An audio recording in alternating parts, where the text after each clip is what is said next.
Rebonjour, on poursuit notre série de vidéos avec Vincent Tribou et on va maintenant évoquer des thèmes qu'on n'a pas encore évoqués d'ailleurs dans aucune de nos vidéos, mais qu'on retrouve évidemment chez les patients.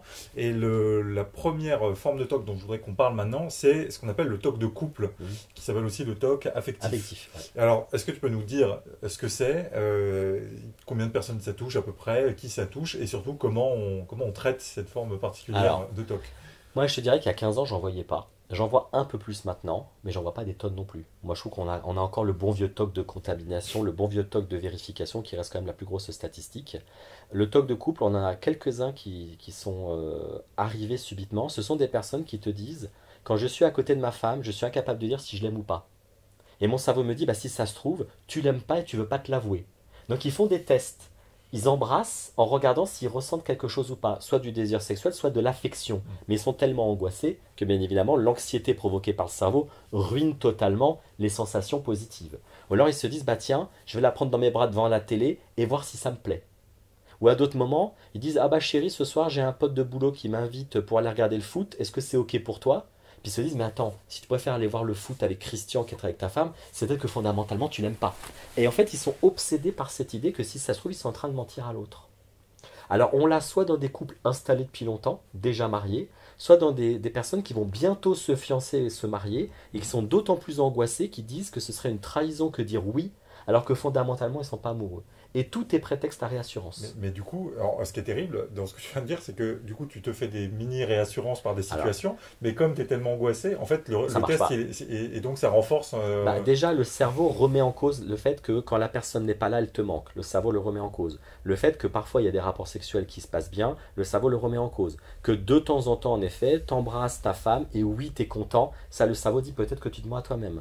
Il te compare avec d'autres collègues du boulot. Est-ce que la secrétaire, par contre, elle serait pas plus intéressante que ta femme? Donc ils font des tests de leur désir sexuel, de leur affection. Ils comparent avec d'autres personnes, ils comparent avec des ex, ils comparent avec des gens dans la rue, ils comparent tout. Ou alors ils sont dans l'évitement. Je veux surtout pas toucher ma femme de peur de ressentir que je ne ressens rien. Hmm. Et je veux pas trop parler avec la secrétaire au boulot parce qu'il faudrait pas qu'elle me plaise plus. Donc tu as réassurance, donc des tests de réassurance, tu as de l'évitement, tu as de la rationalisation, tu as de la comparaison. Et ça arrive aussi chez quelqu'un qui dit, ben voilà, je me rends compte que quand je suis avec une femme qui est blonde, ben finalement, subitement, je préfère les brunes. Et quand je suis avec une brune, subitement, je préfère les blondes. Et que le cerveau est toujours en train d'inverser.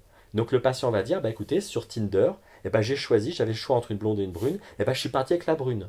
Pas fondamentalement parce qu'elle était plus intéressante, mais juste pour ne plus souffrir des obsessions.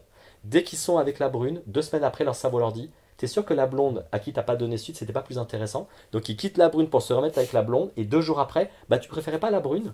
Et en fait, il n'y a jamais de solution. Il n'y a pas de solution parce que c'est un TOC. Mais justement, et donc c'est bien un diagnostic de TOC, on retrouve Ouais. notre logique On a l'obsession, d'obsession, on a le doute, on a l'anxiété et on a tous les rituels de réassurance compris évitement. et Ouais. évitement. Donc c'est fondamentalement un TOC de rumination. Il n'est pas différent d'un TOC peur d'être pédophile, peur d'être schizophrène, peur d'avoir poignardé quelqu'un. C'est de la rumination mentale. Parce que tu ne fais que checker la pertinence d'une pensée et tu ne fais que checker la validité d'une sensation physique. C'est donc un TOC de rumination. Donc on ne devrait pas le sortir. Les Américains ont sorti des bouquins spécifiques du TOC du couple. Ça n'a pas de sens puisque c'est fondamentalement un TOC de rumination. Et alors, Ah, c'est grave, docteur, est-ce que. alors on doit le traiter comme un TOC de rumination et notamment faire du décalage. Donc on regardera la vidéo Voilà, spéciale du on reverra, décalage. voilà, on va Tu mettre le lien. décales, tu décales ta vérification, tu décales les comparaisons, tu décales la rationalisation, tu décales les réassurances, tu fais tes rituels, mais pas tout de suite. Tu essaies de faire 15 minutes, une demi-heure, 45 minutes, jusqu'à ce que le TOC commence à s'effondrer. Et le but, c'est bien de se rappeler, tiens, voilà mon TOC qui vient de s'allumer. Donc on revient sur la vidéo sur la La psychoéducation, psychoéducation qu'on remettra. de bien identifier que le doute, voir la vidéo sur le doute, est un symptôme du TOC et c'est pas un système logique pour trouver si oui ou non on est amoureux, parce que le cerveau conteste les preuves. Donc si d'un côté tu as des preuves que tu es amoureux, tu les mets à la poubelle et que tu écoutes ton doute, parce que ton TOC aurait perçu grâce à un troisième œil la vérité que toi tu ne veux pas admettre, on s'en sort pas. Donc il faut de la psychoéducation, du travail sur le doute et beaucoup de décalage. J'ai une question un peu bête. Est-ce qu'il faut en parler au conjoint, à ta copine Surtout pas. Mhm. Surtout pas parce que les patients qui commencent à le faire, bah, ça finit en question de réassurance. Tout le temps, tout le temps, tout le temps, question de réassurance. Mais il faut bien faire attention, ce sont des TOC qui sont là soit depuis très longtemps, soit les patients avaient d'autres TOC, lavage, contamination, vérification de porte, et qui rentrent dans une relation amoureuse, boum, subitement ça part sur ça, et c'est notamment amplifié par emménagement, fiançailles, mariage, faire un premier gosse, parce que là, il y a des enjeux qui seraient terribles si en effet tu n'étais pas amoureux, que tu te mentais à toi-même et que tu mentais à l'autre. Et parfois, tu as des petits éléments, peur d'être homosexuel, peur d'être pédophile, qui vont se mêler aussi là-dedans, sinon c'est pas drôle. Et question bête aussi, ça arrive que t'aimes plus, enfin, mais ça Ouais. génère pas une angoisse Bah de non. cette nature-là. En Parce fait, que le désamour, il est factuel. Quelqu'un qui te dit à chaque fois que j'embrasse ma femme, je m'emmerde, là, c'est pas du doute. À chaque fois qu'elle me prend dans ses bras, je dis je préférerais ne pas être là. Qu'à chaque fois que tu rentres à contre-cœur à la maison, là, c'est plus du doute. Je veux dire, c'est flagrant, ça te tombe dessus.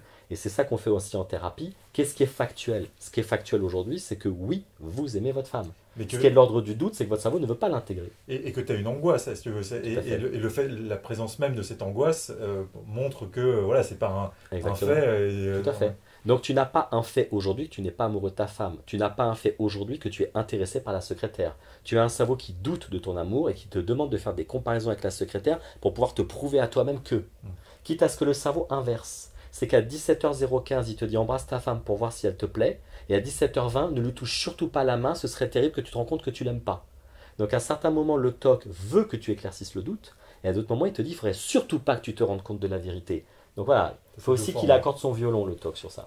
Donc c'est un TOC de rumination et de vérification, pur et dur. C'est pas différent d'une vérification de porte finalement. Non, mais c'est intéressant. Et donc, le décalage, encore une fois, Il marche super verra, bien. marche Ouais. super bien. Bon. Très bien, merci. On va aborder d'autres sujets toujours sur le TOC.